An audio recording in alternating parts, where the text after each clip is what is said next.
All right, so today we're going to cover some pretty good information that if you're just new to the virtual assistant world, if this is your first time kind of getting into this industry, this is going to give you a quick crash course of the different kind of options that are out there and the different reasons why you'd want to use these different options, why you'd want to use or not use these options. So basically, the first thing that we need to cover is there are two kinds of virtual assistants. There are many different kind of sub variations, but essentially there's two kinds of virtual assistant agents. You're going to have freelancers, and you're going to have people that work for virtual assistant agencies. Both can be very good for different kinds of tasks and different kinds of things, and some can be much better than others for certain things. So let's start off with the freelancers. Essentially, what the freelancer side of the virtual assistant industry is mainly work-at-home people. There's a pretty large segment of it that is domestic virtual assistants, people working from their homes in America or in other countries, doing different kinds of tasks. And normally the domestic ones cost quite a bit. A lot of times they're actually going to cost you more than an in-house employee would.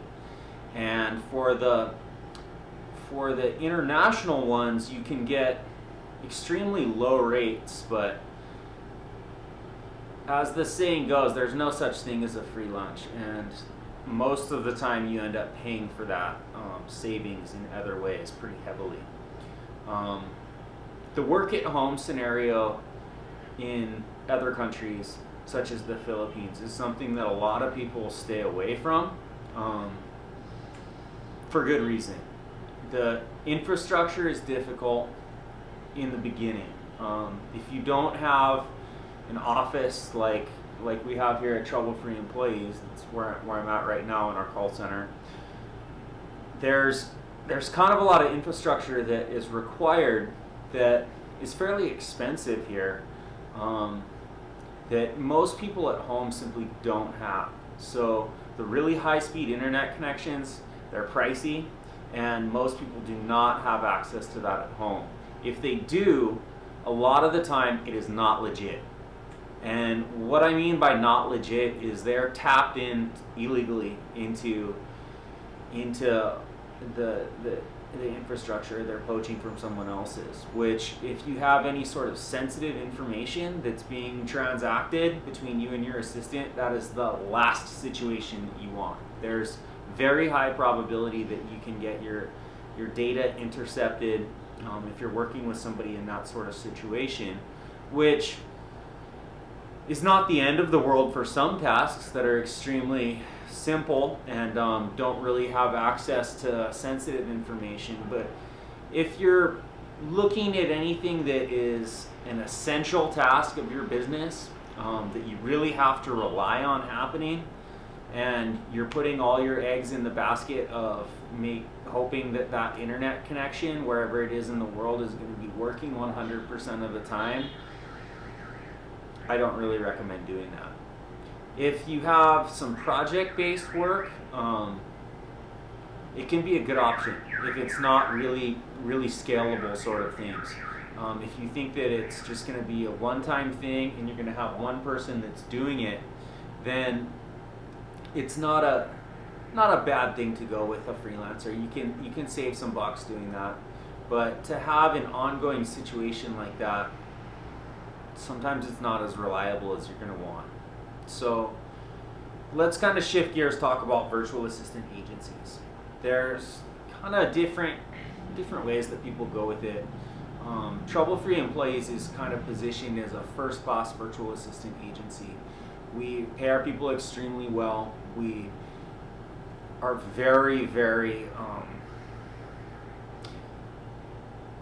we take a lot of care during our hiring process to make sure that we have very good people. And the goal of our company is to make sure that we're providing a quality service first, and the cost is kind of a secondary thing. We're very affordable, but nothing like kind of the dirt cheap thing that you're going to find on the other side of the industry. When I first got a virtual assistant, I was a little bit freaked out on the freelancer side of it, so I ended up going with one of these kind of cheaper agencies just to see what would happen.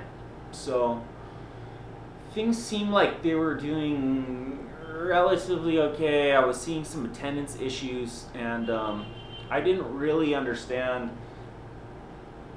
all the issues that were happening as a result of using this company until I actually went out there on a training trip and went to the call center where my assistants were and started training them.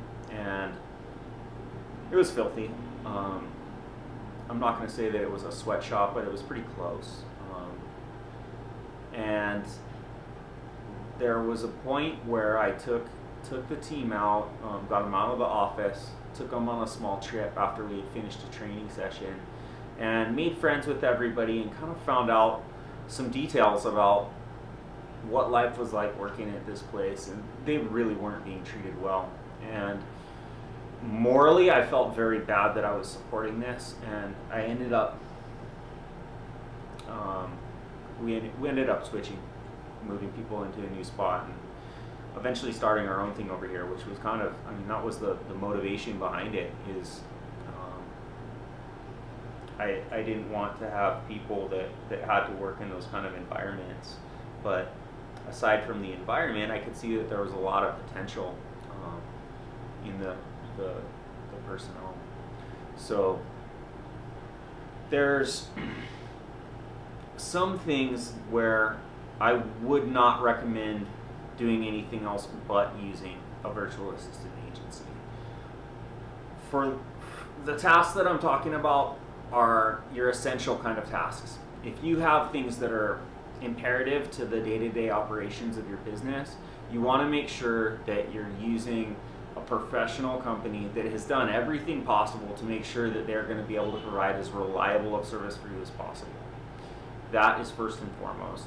If it's an essential task, something that you need to be done, it's worth it to pay an extra couple dollars to make sure that you have all the redundant infrastructure there to know that you can rely on it. And it's not just going to be like a fair weather sort of situation. So that's one situation where I would say that working with an agency is essential. The other time that I would say you should definitely work with an agency is if you have anything that's going to have a team. If you have a team that's working all in the same office and they're not working remotely, I've found that they can be a lot more successful. They can learn from each other. They're able to kind of feel each other out and function better as a team if they're all in the same place. Remote teams can do well, but personally, I haven't seen the kind of productivity out of a remote team on a scalable basis that I've seen when people all work in an office together. So if you have tasks that are going to require that you have more than one person, especially if you feel that it's something that is going to grow, that you're going to be scaling. Maybe you have one or two people now, and as things are going, you can see that you're going to be onboarding another one or two people in the future, maybe more after that. It's going to be something that's going to continue to grow. This sort of situation is so much easier to deal with if you just have everyone all in the same place. And in fact, it can just get amazingly easy for the client. In my past, I had a stint where I was running a call center in Hawaii, and it was very, very seasonal. We were selling tours and activities, and we'd have 2 high seasons and 2 low seasons during the year. So I was constantly hiring, firing, or training. It was just like the cycle that would never end, and it took a lot of my time.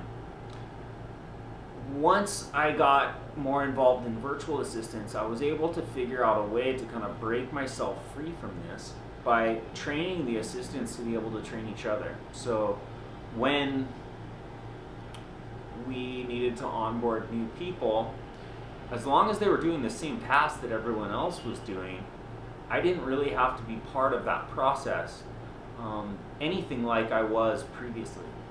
And it freed up just a tremendous amount of time in my life and just made everything so much easier. I could focus on the actual scaling instead of the logistics of the scaling, if that makes any sense. So there's definitely some times where a virtual assistant agency is going to be the way that you're going to want to go. So to break it down into simple terms, kind of simple rule of thumbs, if it's project based and it's going to be something that's not going to be happening on an ongoing basis, sure, you might be able to save some dollars using a freelancer without really sacrificing much quality in what you're doing.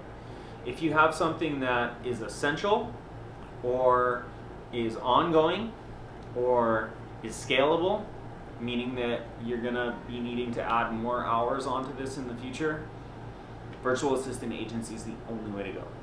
So I hope that this information is useful to you. If there's any questions that you have, please fill out a contact form below or click on the link below to pull up the contact form if you're watching this on YouTube. And I hope we were able to add some value to your day. Thank you so much. Aloha.